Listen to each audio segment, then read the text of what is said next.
Hey guys, we are on staycation. So you know what that means? No makeup all week, maybe a little lashes, give myself a break. And oh, quick tip on that. So I put my mascara on and I use my hair dryer and I just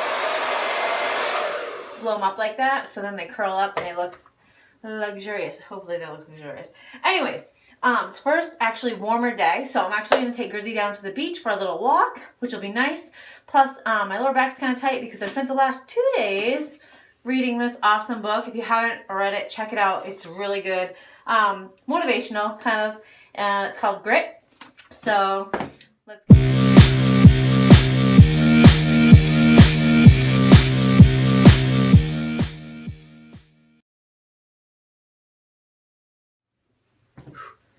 Might be windy, so we gotta do one more revolution. I learned that from the Long Island Medium. Revolution. He's so funny.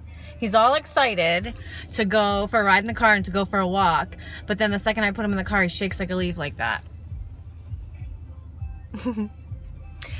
Anyways, cardiovascular disease is the #1 killer in the United States. So it's so important, even if you don't get into the gym and crush the weights every day, to stay active in some way. So if that's taking your dog for a walk, which we're about to do, or, walking on the treadmill, or if you love running, great. But you should really do something every day to get your blood pumping. Make it a habit.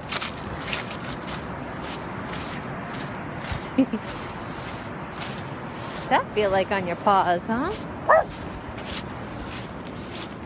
Woo. No.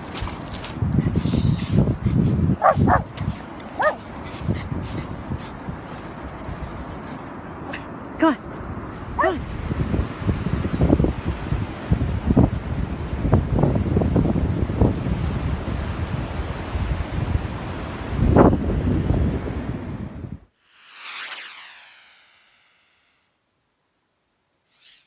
So, training. We are, about 4 months post competition season now, since it's March, and I am feeling fantastic. I feel so strong, and I have to say, this is actually the heaviest I've been in 3 years. So, I started competing in October of 2013, and I started in figure July of 2014. So I competed in July, I did a few shows in the fall of 2014, and then I took some months off and I did some spring shows in 2015 and also fall shows in 2015. So in 2015, I stayed relatively lean, even though I had probably 6-7 months in between. I probably stayed under 130. And again, I compete at 118.5 to 119.5. So I stayed like 128, 129. I was looking back at my journals and stuff earlier this week. And then in 2015, after my fall season, I decided that I wanted to take quote unquote a full year off, which basically meant that I wasn't going to compete until the fall. So technically it's not really a full year off because you do, several weeks of prep. I did 15 weeks of prep. And so, that puts you, 8.5 months off, and then you're back into prep.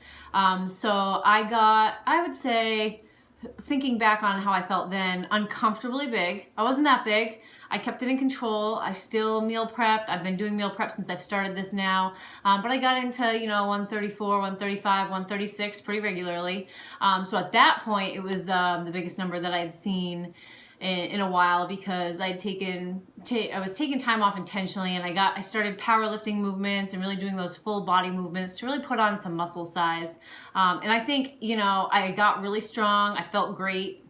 Aside from being a little uncomfortable because, it puts you into a different size clothing and everything after being over a year, a certain size. So then I competed this fall, and I did several shows, and now coming into this off season, I basically kind of given myself some permission to just relax a little bit. I am eating everything that I'm prepping. I still prep all my food. I'm intentionally getting more calories in, but I'm really trying to let go of that number on the scale, and not let it be such a major factor in, am I gaining too much? Am I not gaining enough? The reality is, you've got to live. You've got to find that balance again.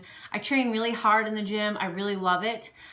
So it's okay if I want to have, you know, another serving of salted caramel almonds. It's not the end of the world.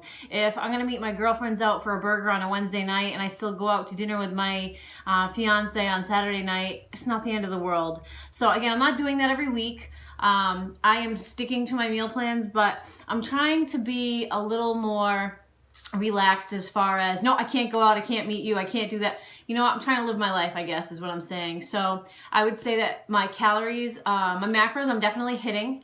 There are days more frequently than any of my last couple of years where I might exceed some of my fat macros, and I'm okay with that. The other thing is, I think I was a lot more restrictive in my macro split last year, and I think it showed in my physique. I think I looked good in my off season, even though I was in, you know, regularly that weight. And so now these last few weeks I've been more 136 to 138, coming off a cheat meal, hitting 140. But I'm very strong, and I've got more muscle mass now than I've ever had in any of my career of bodybuilding, as short as it's been. So I think there's something to be said for just, you know what, make sure you hit your macros, get your protein in, make sure your body gets the rest and recovery it needs, stay hydrated. So physique update is, I feel great. I'm not as tight as I've had been in the off season the last couple of years, but I think, you know, that comes with the extra calories. I'm probably eating an extra, I would say 400 calories a day more than what I allowed myself to last year. And you know, I'm doing less cardio as well. And that's just because I've let myself do it. The thing too to keep in perspective here is, before I got into this, I was always in the high 140s for body weight. And then I had a really unhealthy point in my life where I gained about 25, 30 pounds above that. And then I started running and eating clean, and I got, you know, pretty lean, but I would call myself skinny fat. And so now it's funny to think of the fact that, like, this is the heaviest I've been in 3 years, but it's still significantly lighter than I was most of my young adulthood. So it's interesting to think back on it that way. I feel great again. I feel strong, and I think there's something to be said for that. So I'm hoping to make some really good gains, and I haven't decided definitely what I'm going to do competition wise, but I think I am really leaning towards taking a solid year off. And that's really because I have mapped out the last 2 years of my life completely around my competition schedule. I haven't done vacations in the fall. I haven't gone away with girlfriends, because I wanted to make sure that if I'm in prep, I can get my workout in my home gym, that I can get the food that I want that's not marinated and it doesn't have all this extra stuff on it, which is, you know, what happens when you go on vacation. Sometimes you go to their all-inclusive resort and everything is, you know, teriyaki this and peach mango that, and it tastes good, but guess what? It's a lot of extra sodium and a lot of extra sugar and a lot of extra calories that I'm not going to want to be thinking about if I'm 8 weeks out. It's going to freak me out. So I want to just take some time, be with my family, be with my friends, stick to the lifestyle, because this really is a lifestyle. I don't think I'll ever not meal prep, but at the same time, live, experience things, make memories, and let loose a little bit. And I think it's okay, you know, to find that balance again. I love training. I still love competing. I'll keep a hand in it and go and watch my friends compete.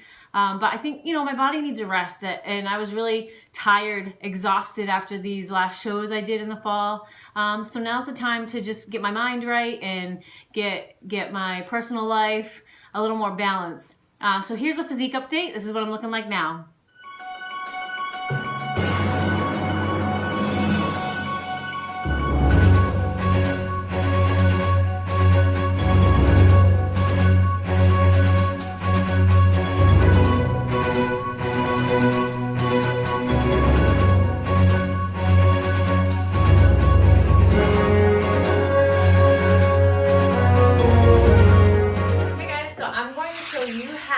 To make a healthy Reese's peanut butter cup, kind of, not with Reese's.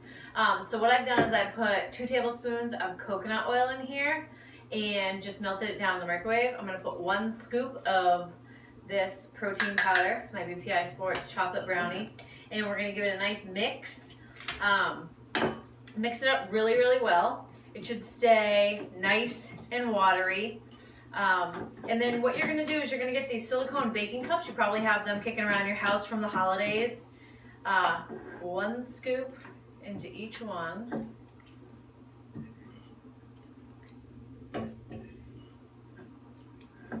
And then you're going to take your favorite peanut butter. I'm just gonna grab this delicious salted caramel nuts and more, give it a quick stir.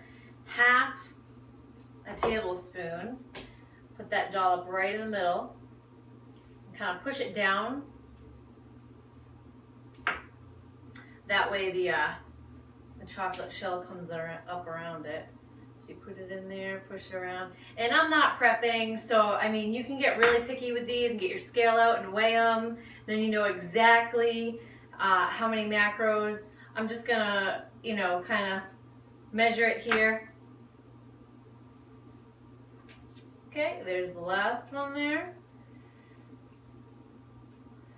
And then we're just gonna take the last of this, there's not much left in here, and basically put just a little nugget of chocolate on the top of each one, just to cover that peanut butter in there, right? And then what I do is I just give them a quick tap on the counter. Yes, the neighbor's dog is out there. And we're gonna pop them in the freezer. And then you've got a quick, relatively healthy snack. Very high fat, tastes delicious.